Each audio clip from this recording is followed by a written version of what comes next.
گلا خراب ہو اور آواز نہ نکل رہی ہو تو کچا امرود جلا کر کھا لیں۔ پیٹ میں درد ہے پودینے کے پتے چبا لیں۔ نہ روکے ایک چٹکی زر پالک لیں۔ سر میں خشکی ہے سرسوں کے تیل میں دہی یا انڈا مکس کر لیں اور لگا لیں۔ سر میں جوئی ہے چیکتی کا تیل لگائیں۔ پاؤں میں درد ہے زیتون کا تیل لگائیں۔ ناف اتر گئی ہے نیم گرم ناریل کا تیل ڈالیں۔ چوٹ لگی ہے خون روکنے کے لیے روئی کو ناریل کے تیل میں ڈبو کر لگائیں۔ کمزوری محسوس ہو رہی ہے 2 کھجور دودھ میں پکا کر کھائیں اور دودھ بھی پی لیں۔ عورتوں کو محسوس عیا میں بے قاعدگی ہے اور 2 کھجور کھا لیں۔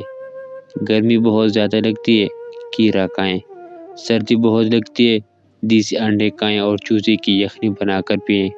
پیشاب کرنے میں جلن ہوتی ہے کچی الائچی نمک ڈال کر پئیں یا خربوزے اور تربوز کھائیں۔ کھانے کے بعد بھاری پن محسوس ہوتا ہے لیمن کے قطرے پی لیں۔ موٹاپے کم کرنا ہو تو نہار منہ نیم گرم پانی پئیں۔ رنگ گورا کرنا ہے تو ایپٹن میں ارک گلاب مکس کر کے چہرے پر لگائیں 20 منٹ بعد چہرہ دھو لیں۔ کان میں درد ہے سرسوں کے تیل میں لونگ جلائیں اور اس میں روئی اوپر سے تر کر کے کان پر لگائیں۔ آنکھوں کی روشنی تیز کرنی ہو تو گاجر کھائیں۔ یادداشت کمزوری ہے تو بادام و اخروٹ کھائیں۔